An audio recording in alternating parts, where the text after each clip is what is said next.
Joseph hadn't had much luck finding any further clues, not even along the long mountain trail leading back to the village. Finding the dagger had been his only success, and even that wasn't enough. The small wound he'd received from the darkened blade had closed over, but it continued to sting. Maybe it had become infected. He hadn't exactly used the usual antibacterial solutions on it, nor had he kept it clean by using a bandage. Now back in the village, he went to Daphne's house. No one was home as they'd all gone up to the mountain. Her mother had died in childbirth years before. Her father was a minor mage. Not for the first time, Joseph wondered why he hadn't been born one as well. After trying all the doors, he decided on more drastic measures to get inside. He broke a small window next to the front door, ignoring the thorny vines that grew around it. Within seconds, he was inside the one-story structure. Already knowing the layout of the house, he headed directly to Daphne's room. The bed was neatly made, with several small pillows tossed near the headboard.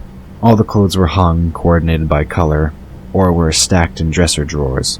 A small vanity sat next to the wardrobe with a smattering of makeup and perfume on the wooden surface. Nothing was out of place. Joseph began searching the room, throwing things at random. He wasn't sure what he was looking for, but knew he'd find something. He had to find something. Anything that could confirm the idea growing in his mind. That interloper, Anna, wasn't it? She had to be responsible for Daphne's disappearance. Her, Courtney, and Tyler. The sound of the back door opening caught him off guard, and he quickly ran to hide in the wardrobe. Had Daphne's father come home? Or was someone else there? Either way, he didn't want to be discovered. And if it was a thief, he could at least surprise them. So he hid. Rustling fabric and footsteps sounded in the hall. Then someone pushed the bedroom door open. There was a lengthy pause before whoever was there continued into the room. Joseph felt as though he were sweating bullets as the noises continued, growing louder. Another pause sent his heart racing. Had they gone? Were they still there? Who were they, and what did they want? Was it a thief taking advantage of the owner's absence, or was it something more sinister? The door of the wardrobe began to open, so he pushed back behind the clothes. The person on the other side of the door smiled. "Found you," she said as she pulled the door all the way open and parted the clothes to reveal her prey. The afternoon waned as Tyler sat, staring at ANWEN's motionless form. After conferring with Walter, they both decided the girl was dehydrated. That was something Tyler's abilities couldn't fix. Luckily, Walter had packed his medical kit. From that, he'd produced several saline bags and the tubing to go with them. They'd had to improvise a stand, but that had been easy. After that, the veteran had decided to give them some privacy. Touching ANWEN's skin, Tyler was pleased to find her temperature had gone down. Perhaps the effects of the plant were finally wearing off. He wasn't sure, though, as they didn't seem to share them any longer. Maybe only the stronger sensation and emotions were shared, he mused. It was also possible the connection wasn't as reliable as he'd been led to believe. He contemplated those moments after finding her. Why had her eyes glowed like a dragon's? Soul Sight allowed an individual to see the different auras of individuals, but Mage and Dragon Sight were completely different. Dragon Sight was a special ability of the dragons, allowing its user to see down to the elemental level. Few mages ever attained anything close to it. Their vision remained a healthy medium between the two. Their mortal frames weren't made to withstand the higher levels of the ability. But ANWEN seemed to have exhibited signs of Dragon Sight, and it just wasn't possible. Unless the part of his soul inside her had resonated with the salvia divinum she'd eaten. It was possible, though decidedly not likely. ANWEN groaned in her sleep. "Only one," she mumbled. "Only one." Her skin was so soft, Tyler thought as he brushed a strand of hair from her face. "It's probably a good thing you sleep so much," he mused. "I have a feeling it might be a trade-off for the double heritage you have." He touched his lips, remembering the brief kiss she'd given him. Had it been her true intention to kiss him, or had it been something induced by the plant? He wished he knew for sure. He could still remember how she'd tasted, a cross between vanilla and sunshine. To his knowledge, no one from the Kata's direct line had ever married one of the Keeper lines. It would be interesting to see how things would play out. Tyler couldn't help but wonder how a relationship with her would work out. Once the others had been awakened, would it be forbidden? Or would ANWEN be accepted with open arms? With a start, ANWEN sat up, her heart pounding.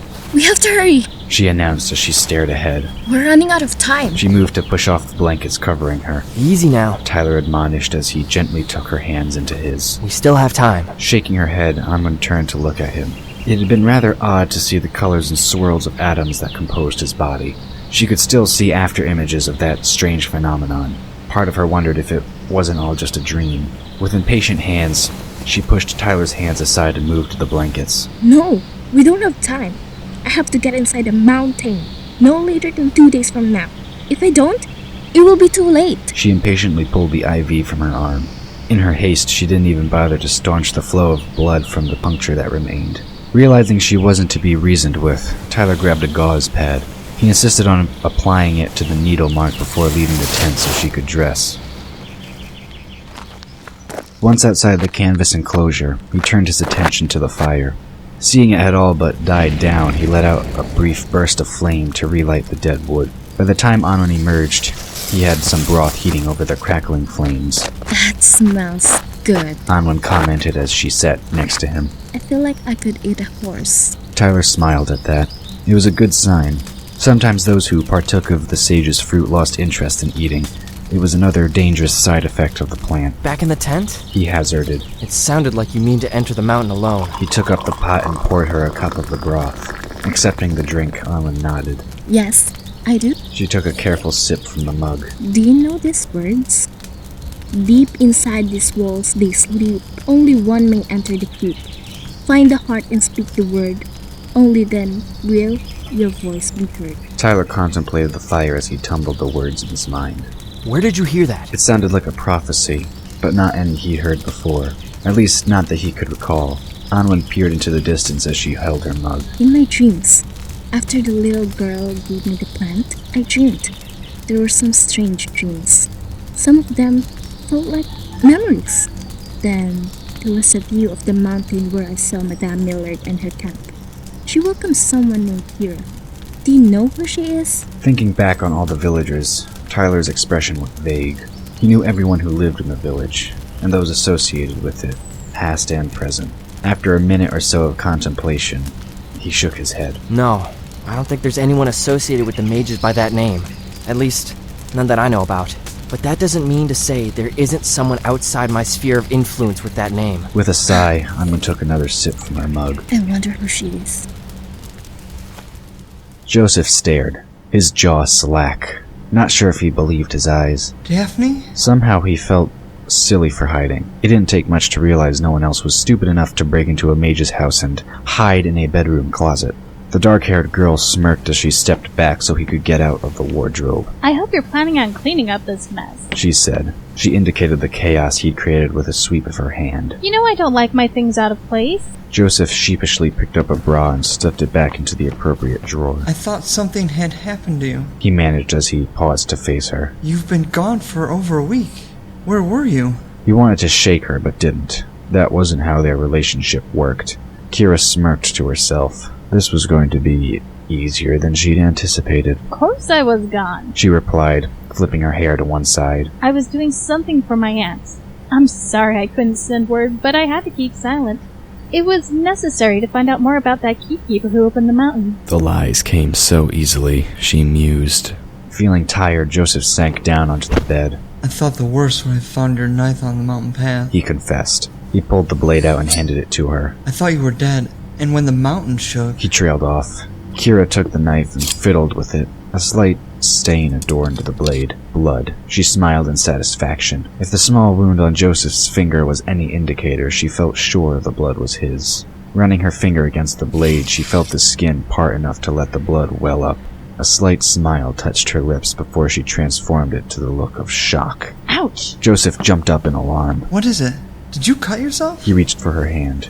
Let me see. A thin red line graced her finger with some blood ebbing from the deeper part of the cut. Joseph took the wounded appendage and sucked the blood off, not even thinking about what he was doing. Tasted rather sweet, if you thought about it. Better? Laughing to herself, Kira nodded, batting her eyelashes. Yes, thank you. She removed her hand from his and traced the wounded finger down his cheek. When she removed her finger, the cut was gone.